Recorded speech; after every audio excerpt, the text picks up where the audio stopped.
Worth stay actually. ತುಂಬ clean ಆಗಿದೆ rooms, ತುಂಬಾ ಚೆನ್ನಾಗಿದೆ ರೂಮ್ಸು. ಎಲ್ಲ ಯಾವಾಗ ಬುದ್ಧಿ ಕೊಡ್ತಾರೋ ನಮ್ಮ ದೇವರು. ಈ ಮಕ್ಕಳೆಲ್ಲ ಹಾಯ್ ಮಾಡ್ತಾ ಇದ್ದಾರೆ. Hi. Always believe if your financial health is good, your freedom health is always good, your medical health is always good and your over all health is always good.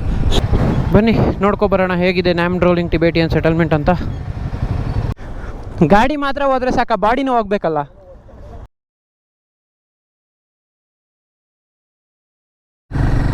Hello ಸ್ನೇಹಿತರೆ, good morning.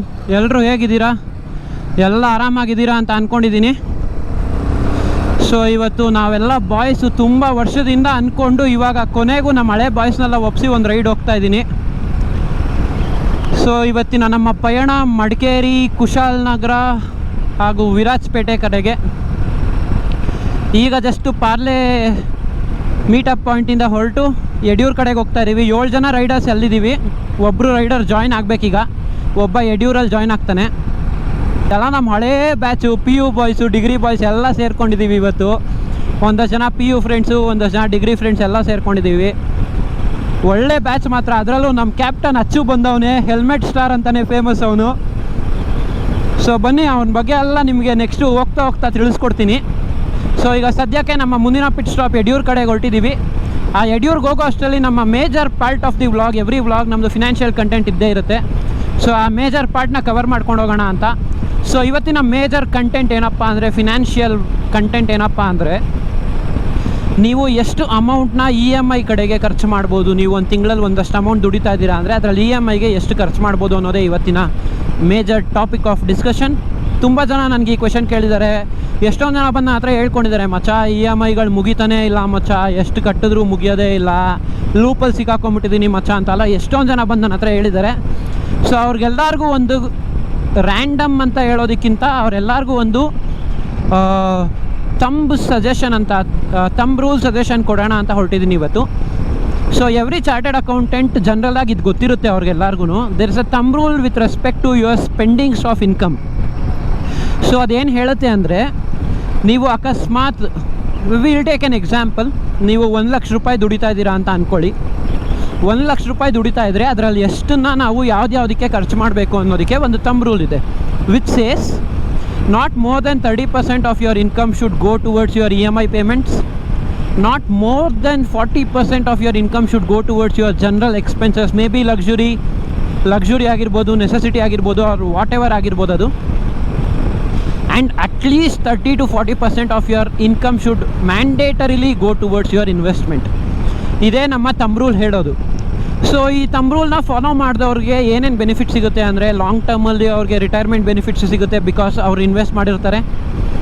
Short ಟರ್ಮಲ್ಲಿ freedom ಸಿಗುತ್ತೆ, because ಅವರು ಎಲ್ಲ total amount of their ಇನ್ಕಮ್ನ ಅವರು towards E M I payments ಕೊಡ್ತಾರಲ್ಲ. So they have freedom to quit their job and start their own venture. So any given day ಅವರು ಆ ಫ್ರೀಡಮಲ್ಲಿ ಇರ್ತಾರೆ. ಆ್ಯಂಡ್ ಇದೆಲ್ಲದಕ್ಕಿಂತ ಬಿಗ್ಗೆಸ್ಟ್ ಅಡ್ವಾಂಟೇಜ್ ಏನು ಅಂದರೆ, ನಾನು ಸಂಬಳಕ್ಕೋಸ್ಕರನೇ ಕಾಯ್ಕೊಂಡು ಜೀವನ ಮಾಡಬೇಕು ಅನ್ನೋ ಯಾವುದೇ ನೆಸೆಸಿಟಿ ಬರಲ್ಲ ಈ ತಂಬ್ ರೂಲ್ನ ಫಾಲೋ ಮಾಡೋದ್ರಿಂದ. And is this thumb rule applicable for every one? ನಾನು ಅದನ್ನು ಕೂಡ ಹೇಳಲ್ಲ, because every financial investment decision is subjective to each person and his behavioural needs. So ನಾವು ಅದನ್ನ ನೋಡಲೇಬೇಕಾಗುತ್ತೆ. ಅದನ್ನ ಕರೆಕ್ಟಾಗಿ ನಾವು ಫಾಲೋ ಮಾಡಿಲ್ಲ ಅಂದರೆ ಪ್ರಾಬ್ಲಮ್ ಆಗುತ್ತೆ. ಸೊ ಏನಾಗುತ್ತೆ ಅಂದರೆ, ಒಬ್ರೊಬ್ರಿಗೆ ಫ್ಯಾಮಿಲಿಯಿಂದ ಮುಂಚೆಯಿಂದನೇ ಪ್ರೆಷರ್ ಇರುತ್ತೆ, ಒಂದಷ್ಟು ಸಾಲಗಳಿರುತ್ತೆ, ಅದನ್ನೆಲ್ಲ ತೀರಿಸ್ಬೇಕು. ಅವ್ರು ಈ ಥರ ಎಲ್ಲ ನಾವು ಪ್ಲ್ಯಾನ್ ಮಾಡೋದಕ್ಕಾಗಲ್ಲ. They have a different plan altogether. So certain things are thumb rule for every one, certain things are subjective for every one. So ನಾನು ಹೇಳ್ತಾ ಇರೋದು ಬರೀ ತಂಬ್ ರೂಲ್ ಮಾತ್ರ. ನಿಮಗೆ ಸಬ್ಜೆಕ್ಟಿವ್ ಆಗಿ ಯಾವುದೇ ರೀತಿ ಅಡ್ವೈಸ್ ಬೇಕು ಅಂದರೆ ನೀವು ನನಗೆ DM ಮಾಡ್ಬೋದು, ನಾನು ಆಬ್ವಿಯಸ್ಲಿ ಹೆಲ್ಪ್ ಮಾಡೇ ಮಾಡ್ತೀನಿ. As a chartered accountant, I feel it's my duty to guide people towards achieving their financial goals. So ಈ ತಂಬ್ ರೂಲ್ ಮಾಡೋದ್ರಿಂದ ಆಲ್ರೆಡಿ ಅಡ್ವಾಂಟೇಜಸ್ ಏನು ಅಂತ ಹೇಳಿದ್ದೀನಿ ನಾನು. ಸೊ ಈ ತಂಬ್ ರೂಲ್ ಮಾಡೋದ್ರಲ್ಲಿ ಡಿಸ್ಅಡ್ವಾಂಟೇಜಸ್ ಏನು ಅಂದರೆ, you have to be extremely obedient in your financial needs. ನಿಮಗೆ ಎಕ್ಸಾಕ್ಟಾಗಿ ಗೊತ್ತಿರಬೇಕು, ಓಕೆ ಇದಕ್ಕಿಂತ ನಾನು ಜಾಸ್ತಿ ಸ್ಪೆಂಡ್ ಮಾಡಲ್ಲ. You have to draw a line there. ಆ ಲೈನ್ ಡ್ರಾ ಮಾಡಿಲ್ಲ ಅಂದರೆ whole thumb rule is gone. And ಈ ಸೇವಿಂಗ್ಸ್ ಇನ್ವೆಸ್ಟ್ ಮಾಡೋದು ಕೂಡ ನಾನು ಆಲ್ರೆಡಿ ಪ್ರೀವಿಯಸ್ ವ್ಲಾಗ್ಸಲ್ಲಿ ಕವರ್ ಮಾಡಿದ್ದೀನಿ. ಯಾವ ರೀತಿ ಇನ್ವೆಸ್ಟ್ ಮಾಡಬೇಕು, ಪೋರ್ಟ್ಫೋಲಿಯೋಲಿ ಇನ್ವೆಸ್ಟ್ ಮಾಡಬೇಕಾ, ಸಿಂಗಲ್ ಸ್ಟಾಕಲ್ಲಿ ಇನ್ವೆಸ್ಟ್ ಮಾಡಬೇಕಾ ಅನ್ನೋದನ್ನ ನಾನು ಪ್ರೀವಿಯಸ್ ವ್ಲಾಗಲ್ಲೇ ಕವರ್ ಮಾಡಿದ್ದೀನಿ. ನಿಮ್ಗೆ ಹಾಗೂ ಏನಾದರೂ ಡೌಟ್ ಇದ್ದರೆ ಕಮೆಂಟ್ ಬಾಕ್ಸಲ್ಲಿ ಹಾಕಿ, ನಾನು ಅದನ್ನ ನೆಕ್ಸ್ಟ್ ಬ್ಲಾಗ್ಸಲ್ಲಿ ಕವರ್ ಮಾಡ್ತೀನಿ. And this is what is the financial content for today. So hope everyone achieves their financial goal, everyone achieves their freedom goal, because I always believe if your financial health is good, your freedom health is always good, your medical health is always good, and your overall health is always good. So ನಿಮ್ಮ ಫಿನಾನ್ಸಸ್ನ ಪ್ರಾಪರಾಗಿ ಇಟ್ಕೊಳ್ಳಿ ಅಂತ ಹೇಳ್ತಾ ಬನ್ನಿ ನಮ್ಮ ಮುಂದಿನ journey continue ಮಾಡೋಣ. ಹಲವು ಸಂಗತಿಗಳ ನಡುವೆ ನಮ್ಮನ್ನ ಕಾಡುವಂತಹ ಕಟ್ಟ ಕಡೆಯ ಪ್ರಶ್ನೆ ಹೀಗೂ ಉಂಟೆ. ಅವಾರ್ಡ್ ಕೊಡ್ಸೋಣ ಬಿಡೋಣ ನಿಂಗೆ, ಆ ಥರ ರೈಟ್ಗೆ ಎಳಿತಿಯಲ್ಲ ಅಣ್ಣ. ಅಯ್ಯೋ ದೇವ್ರೇ, ಇವ್ರಿಗೆಲ್ಲ ಯಾವಾಗ ಬುದ್ಧಿ ಕೊಡ್ತಾರೋ ನಮ್ಮ ದೇವರು.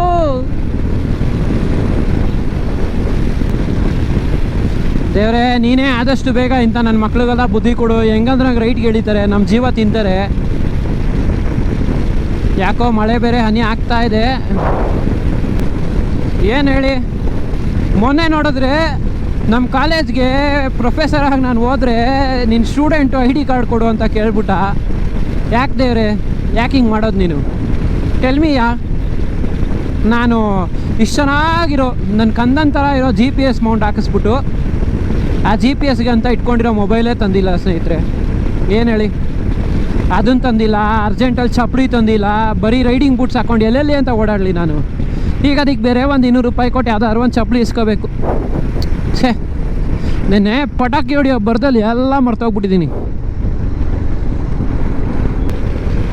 ಹೊಳೆ ನರಸೀಪುರ ದಾಟಿ ಇವಾಗ ನ್ಯಾಮ್ಡ್ರೋಲಿಂಗ್ ಮೊನೆಸ್ಟ್ರಿ ಕಡೆಗೆ ಹೊರಟಿದ್ದೀವಿ. ರೋಡ್ ಏನೋ ಓಕೆ ಅಂದರೆ ಸಿಂಗಲ್ ರೋಡು, ಬಟ್ ಆದರೆ ಎಲ್ಲೂ ಡ್ರೈ ಪ್ಯಾಚಸ್ ಇಲ್ಲ. ಹೊಳೆ ನರಸೀಪುರವರೆಗೂ ಬೇಜಾನ್ ಡ್ರೈ ಪ್ಯಾಚಸ್ಸು. ನಿಮ್ಗೆ ಆ 30-40 ಕಿಲೋಮೀಟರ್ಸ್ ಏನು ಬರುತ್ತೆ, ಹೆವಿ ಅಂದರೆ ಹೆವಿ. ಮಕ್ಕಳೆಲ್ಲ ಹಾಯ್ ಮಾಡ್ತಾ ಇದ್ದಾರೆ. ಹಾಯ್.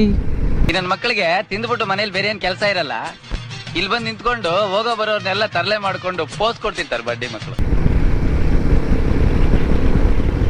ನಾನು ಚಿಕ್ಕ ಹುಡುಗ ಇದ್ದಾಗ ಈ ಥರ ಯಾವ್ದಾದ್ರು ಗಾಡಿಗಳು ಹೋದರೆ ಅವ್ರಿಗೆಲ್ಲ ಹಾಯ್ ಮಾಡೋದು, ಟ್ರೈನ್ ಹೋದರೆ ಅವ್ರಿಗೆ ಬಾಯ್ ಮಾಡೋದು, ಇದೆಲ್ಲ ಮಾಡ್ತಾ ಇದ್ದೆ. ಇವಾಗ ಜನ ನಮಗೆ ಹಾಯ್ ಮಾಡ್ತಾ ಇದ್ದಾರೆ. ಏನೋ ಒಂಥರ ಖುಷಿ ಆಗುತ್ತಪ್ಪ ಇದನ್ನೆಲ್ಲ ನೋಡಿದ್ರೆ. ಈಗ ಸ್ವಲ್ಪ ರೇಸ್ ಆಡೋಣ. ಒಳ್ಳೆ ಮಜಾ ಇದೆ, ಒಳ್ಳೆ ರೋಡ್ ಇದೆ. ನನ್ನ ಮಕ್ಕಳು ಒಂದೊಂದಲ್ಲ. ಬನ್ನಿ ಬನ್ನಿ ಜನರೇ, ಬನ್ನಿ ಬನ್ನಿ ಬನ್ನಿ ಬನ್ನಿ ಜನರೇ, ಬನ್ನಿ ಬನ್ನಿ ಬನ್ನಿ ಜನರೇ. ಬಿಸಿಲು ಸರಿಗಿದೆ. ನಾವು ಬೇರೆ ಫುಲ್ ಗೇರ್ಸಲ್ಲಿದ್ದೀವಿ ಇವತ್ತು. ಅದಕ್ಕೆ ಇಲ್ಲೊಂದು ಸ್ವಲ್ಪ ಎಳ್ನೀರು ಕುಡ್ಕೊಂಡು ಹೋಗೋಣ ಅಂತ ಬಂದ್ವಿ. ಇದು ಯಾವುದೋ ಇಲ್ಲೇ ನಮಗೆ ಹ್ಯಾಂಗಿಂಗ್ ಬ್ರಿಡ್ಜ್ ಸಿಕ್ತು. ಸಗದಾಗಿದೆ ಹ್ಯಾಂಗಿಂಗ್ ಬ್ರಿಡ್ಜು. ನೋಡ್ಕೊಂಡು ಈಗ ಓಡ್ತಾ ಇದ್ದೀನಿ. 12 ಕಿಲೋಮೀಟ್ರ್ ಇದೆ ನಮ್ಮ ಫಸ್ಟ್ ಡೆಸ್ಟಿನೇಷನ್ ಪಾಯಿಂಟ್ಗೆ. ಅಣ್ಣ ಇರೋಣ, ನನ್ನ ಹತ್ರ ಮ್ಯಾಪ್ ಇಲ್ಲ, ಹೋಗ್ಬಿಡ್ತೀನಿ ಇರೋಣ. ನಮ್ಮ ಹುಡುಗ ಹೋಯ್ತವನೆ. ಯಾಪ ಶೆಕೆ ಸರಿಗೆ ಸುರಿತಾ ಇದೆ.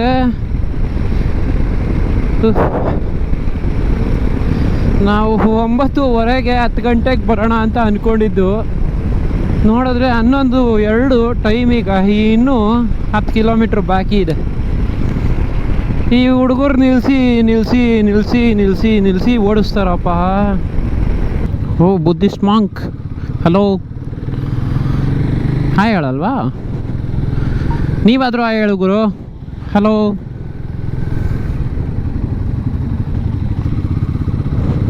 ಯಾರು ಹೇಳಲ್ವಾ? ಏನು ಹೇಳಿ. ಬನ್ನಿ ನೋಡ್ಕೊಬರೋಣ ಹೇಗಿದೆ ನ್ಯಾಮ್ಡ್ರೋಲಿಂಗ್ ಟಿಬೇಟಿಯನ್ ಸೆಟಲ್ಮೆಂಟ್ ಅಂತ.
ಊರಲ್ಲಿ ಇರೋ ಬರೋರೆಲ್ಲ ಟಿಬೇಟಿಯನ್ ಮೊನಾಸ್ಟ್ರಿಲೇ ಅವರೇ ಅನಿಸುತ್ತೆ. ಆ ಲೆವೆಲ್ಗೆ ರೋದನ್ನ ಇಡೋದಾ ಅಯ್ಯಪ್ಪ. ಸೊ ಟಿಬೇಟಿಯನ್ ಮೊನಾಸ್ಟ್ರಿ ಮುಗಿಸ್ಕೊಂಡು ಓಡ್ತಾ ಇದ್ದೀವಿ. ಈಗ ಸೀದಾ ನಮ್ಮ ಸ್ಟೇಗೆ ಹೋಗಿ ಸ್ವಲ್ಪ ಫ್ರೆಶ್ ಅಪ್ ಆಗಿ ಆಮೇಲೆ ಮುಂದಿನ ಕೆಲಸ. ಎಲ್ಲರೂ ಬೆವ್ತೋಗಿದ್ದಾರೆ. ಅಂದರೆ ಯಾರು ನೆನ್ನೆ ನಿದ್ದೆ ಮಾಡಿಲ್ಲ. ಪ್ರಾಬ್ಲಮ್ ಆಗಿರೋದಲ್ಲಿ ಎಲ್ಲ ನಿದ್ದೆ ಚೆನ್ನಾಗಿ ಮಾಡಿದಿದ್ರೆ ಎಲ್ಲ ಚೆನ್ನಾಗಿರೋದು. ನಾನು ಪಟಾಕಿ ಹೊಡ್ಕೊಂಡಿದ್ದೆ, ಸ್ವಲ್ಪ ಜನ ನಿದ್ದೆ ಬಂದಿಲ್ಲ ಅಂತ ನಿದ್ದೆ ಮಾಡಿಲ್ಲ. ಅದಕ್ಕೆ ಎಲ್ಲ ಸ್ವಲ್ಪ ಟಯರ್ಡ್ ಆಗಿದ್ದಾರೆ. ಆ್ಯಂಡ್ ದುಬಾರೆ ಎನಿವೇಸ್ ಕ್ಲೋಸ್ ಇರುತ್ತಂತೆ ಈ ಟೈಮ್ಗೆ. Already 11:15 time. ಸೊ ಅದಕ್ಕೆ ಸೀದಾ ಸ್ಟೇಗೆ ಹೋಗಿ ಸ್ವಲ್ಪ ಹೊತ್ತು ಫ್ರೆಶ್ ಅಪ್ ಆಗಿ ಊಟ ಮಾಡ್ಕೊಂಡು ಆಮೇಲೆ ನೆಕ್ಸ್ಟ್ ಜಾಗದ ಕಡೆಗೆ ಹೊರಡೋಣ ಅಂತ. ಸೊ ಬನ್ನಿ ಇವಾಗ ನಮ್ಮ ಸ್ಟೇ ಕಡೆಗೆ ಹೋಗೋಣ. ಕೊನೆಗೂ ಎಲ್ಲ ಕಷ್ಟಪಟ್ಟು ಎಲ್ಲ ಸುಸ್ತು ಮಾಡಿಕೊಂಡು ಬೆವರು ಇಳಿಸ್ಕೊಂಡು ಎಲ್ಲ ಬಂದಿದ್ದೀವಿ. ಇದೇ ನಮ್ಮ ಸ್ಟೇ.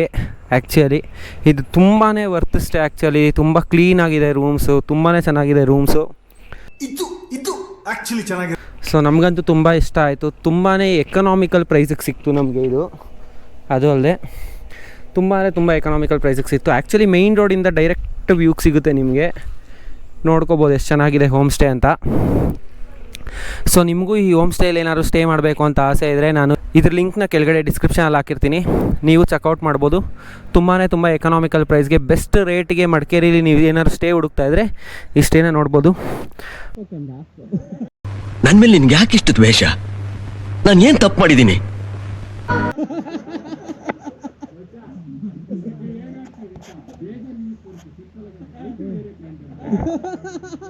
ಮ್ಯಾಮ್ ಹೆಂಗ್ ಫೇಮಸ್ ಆಗ್ಬಿಡ್ತೇವೆ ಮಾಡಲ್ ಥರ ನೋಡಿ. ಇವನ ಹತ್ರ ಕಲ್ತ್ಕೊಳ್ಳಿ ಪ್ಯಾಂಟ್ ಹೆಂಗ್ ಹಾಕೊಳ್ಳೋದು ಅಂತ. ನೋಡಿ. ಸೊ ಸ್ನೇಹಿತರೆ, ಈ ವ್ಲಾಗ್ನ ಇಲ್ಲಿಗೆ ಎಂಡ್ ಮಾಡ್ತಾ ಇದ್ದೀನಿ. ಈ ವ್ಲಾಗ್ನಲ್ಲಿ ನೀವು ನಮ್ಮ ಟ್ರಾವೆಲ್ ಜರ್ನಿ ನೋಡಿದ್ರಿ, ನಮ್ಮ ಜರ್ನಿ ನೋಡಿದ್ರಿ ಟುವರ್ಡ್ಸ್ ಮಡಿಕೇರಿ. ಜೊತೆಗೆ ನ್ಯಾಮ್ಡೋಲಿಂಗ್ ಮೊನಾಸ್ಟ್ರಿ ನೋಡಿದ್ರಿ, ಹಾಗೂ ಒಂದು ಹ್ಯಾಂಗಿಂಗ್ ಬ್ರಿಡ್ಜ್ನ ನೋಡಿದ್ರಿ. ಸೊ ಈ ಮೂಲಕ ಈ ವ್ಲಾಗ್ನ ಎಂಡ್ ಮಾಡ್ತಾಯಿದ್ದೀನಿ. ಮುಂದಿನ ವ್ಲಾಗ್ಸಲ್ಲಿ ಇದನ್ನು ಕೂಡ ಸೀರೀಸ್ ಮಾಡಿರ್ತೀನಿ. ಮುಂದಿನ ವ್ಲಾಗ್ಸಲ್ಲಿ ನಾವು ಇಲ್ಲಿನ ಸೀನಿಕ್ ಪಾಯಿಂಟ್ಸ್ನ ತೋರ್ಸೋಕ್ಕೆ ಟ್ರೈ ಮಾಡ್ತೀನಿ, ಹಾಗೂ ಇಲ್ಲಿನ ಅನ್ಎಕ್ಸ್ಪ್ಲೋರ್ಡ್ ಪ್ಲೇಸಸ್ನ ತೋರ್ಸೋಕ್ಕೆ ಟ್ರೈ ಮಾಡ್ತೀನಿ. ಅಲ್ಲಿವರೆಗೂ ಸ್ಟೇ ಟ್ಯೂನ್ಡ್ ಅಂತ ಹೇಳ್ತಾ, your chartered accountant signing off from finance on wheels.